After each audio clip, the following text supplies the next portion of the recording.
tëngërëm lañ leen di wax saa su nekk rek ñi safoo site internet di Buzz M TV Sénégal bu leen fàtte di abonné di bës cloche de notification yi ngir dara bañ leen a raw ci seeni xibaar. daa leen ak jàmm mbokki internet yi safoo di seetaan Buzz M TV Sénégal cant ak ngërëm ñeen na leen si topp ngeen di topp seen bi saa su nekk taataane xibaar mbirum mu Farba Ngom tey nag si la ni ñëw mu nekk nag lu doy waar loo xam ne moom Farba Ngom daal na koy def waaye tamit kii di Abdoulaye Sylla tamit nga xam ne nee na moom dafay porte plainte dinañ si ñëw ak xaalis bu takku bi nga xam ne nag wax nañ ne ñoom ñii dañu ko sàcc bu nekk alalu réew mi. dégg ngeen premier ministre Ousmane Sonko meeting bi nga xam ne doon na ko amal fële sa Dakar Arena lu di mel daan na koy junj te loolu nag buñ leen bëggee topp il faut ñu gagné li nga xam ne nag moo di majorité biir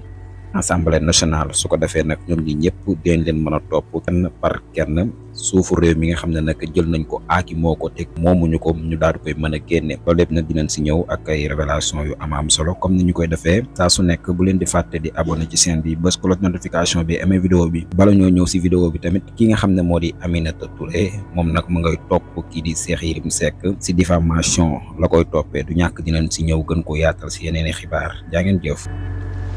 nguuru Macky Sall bi boo nekkee géwélu Macky Sall sax Farba Ngom nekkoon ab taaxuraankat topp ci Eumeu Sène di ko gàddul ay lekkatam quoi te mun a dem ci aéroport bi gaan am fa 1 hectare fu suuf nekk Sénégal rek ñu dagg jox Farba Ngom muy jaay di def ci kii dégg mu taxaw fii di affirmer ne moom day sàcc day jël corruption ànd naag Thierno Alassane Sall fu ñu àndoon ñu jox Thierno Alassane Sall jox ko dégg nga géwélu président bu yor milliard Farba Ngom këram lañ sàcc fii presque 1 milliard 800 et quelques millions 2 fois xaalis bu toll noonu ñu koy rënk ci kër mu ne moog Mimi Touré am na fu ñu àndoon aussi mu ñu jox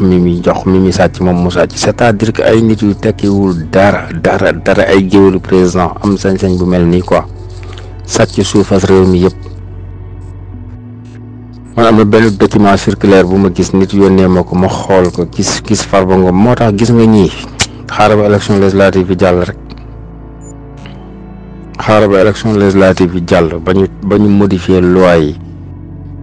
ba commencé di leen rëbb ñu war a goxe alal askan wi xam naa moom ñàkk jom moom buñ ko defee moom xam nga fan la ñuy jooyee seen jooy yi duñ ko fi jooyee parce que kenn du leen yërëm bu ñuy def ñaawteef doomi jaamur yi comme si duñ ay sénégalais lañ ko doon teg rey recruter nervi taxaw jël télévision saaga nit ñi wax lu la neex lu bon lu na ngeen teg ko ay nit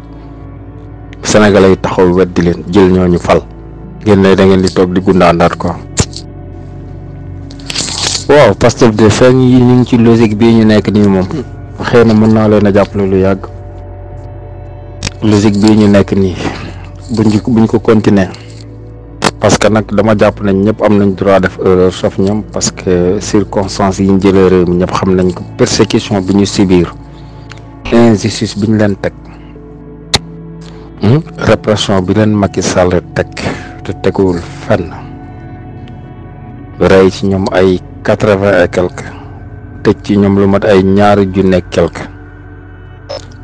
diaboliser leen vague de campagne de diabolisation foo dem nag plateforme yi muy ci journalisme yi muy ci journaliste yi muy ci activiste yi dem sax ba ay kilifa diine sax instrumentaliser nañ leen ñu taxaw di diaboliser Pastef loolu lépp xew na fii Sénégal caaxaan ak sos bu dul sosu junne rek nguuru Macky Sall gi yekki na ko teg ko ci kaw Pastef yàlla weddi Pastef dem ak ñoom bam dégg nga bañ dem élection mu gañe nguuru Macky Sall bi dégager leen fi ñu ñëw ci contexte bu jafe yore réew mi ñu woote jubbanti bu kenn sàcc alalu réew mi li ñëpp bokk na ko ñëpp jot ñu commencé teg ay programme décliner seen feuille de route tant que ñu ngi ci logique boobu man damay continuer di leen jàppale mais bés buñ ko wàccee nag def na yeneen politiciens yi daan def rek ma aw fa ma daan aw ak yeneen politiciens yi rek incha allah. Abdoulaye Sylla nga ne ban xaalis réew mi jël dafa am ñaari façon jël tey boo jëlee le cas de Farba Ngom ban xaalis réew mi la jël Farba Ngom par exemple damay jox exemple nga mun a comprendre Farba Ngom par exemple dañoo ne dañ ko jox dagal ko ay terrain yoo xamante ne état du Sénégal moo ko moom muy jaay di ko dugal ci poosam wala ñu may ko loo xamante ne état du Sénégal moo ko moom mu koy jaay di dugal ci poosam loolu état xaalis réew mi la wala du xaalis réew mi c'est aussi simple que ça.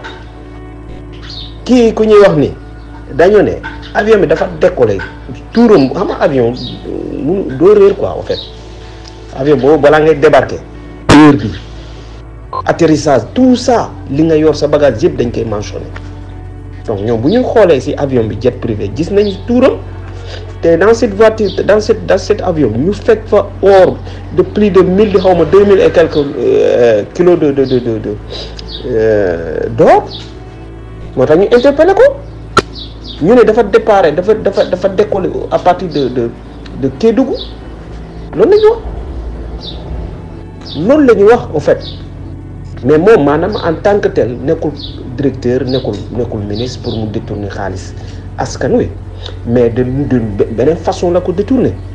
complice la moom complice la. gis nga justice principe bi du jàpp nit ki pour tëj ko non te man dama mës a dégg ni Ousmane Sonko di ko wax moom la waa expliqué ne maanaam principe bi bu ñu la tuumalee benn affaire ñu ne yooyu yaa def lii surtout détournement d'argent le principe c'est pas jàpp nit ki tëj yow boo ko tëjee d'accord mais après est-ce que di nga jotaat xaalis bi principe mooy maanaam mën a récupérer xaalis boobu kooku noonu nga libéré ko mu dem yoonam mu dem vaquer à ses occupations loolu kese la. maintenant bu fekkee ne am na lu mu ci lor parce que après les sanctions vont venir maanaam ñu tegal la yeneen daan yoo xamante ni ñu ne bor bi parce que état du Sénégal ci a fait perdre temps loolu après boo eggee ci justice bi jéggi xaw ma lan mooy xale bu jigéen boobu rek jéggi jeen xaw ma lañ ko wax mais buñ ko jàppee voilà je pense 30 millions et comme ça mais bu mu ñëwee dafa fay 28 millions si je me trompe pas ñu bàyyi ko mu ñibbi mais loolu ça ne veut pas dire que du ñëwaat day ñëwaat pour ñu leeralaat affaire bi moom lu mu déposé nii d'abord c'est une caution suba bu gagné procès boobu dañ koy bàyyi mu dem su gagné dinañ ko teg ay daan maanaam duñ ko tëj mais dañ koy ne carrément xaalis bi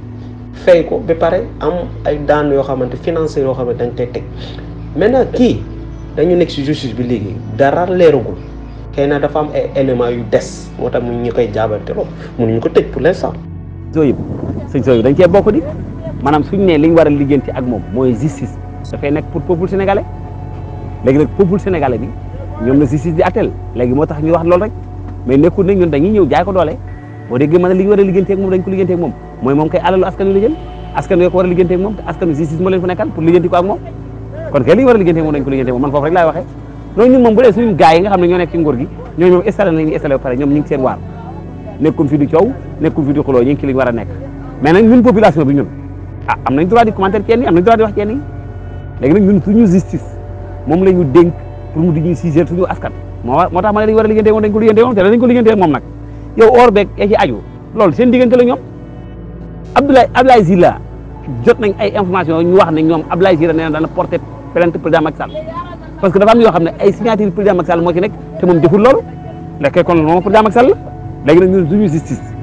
danañu liggantil ñun li ñu war a ligganti ak moom ñu ligganti ko moom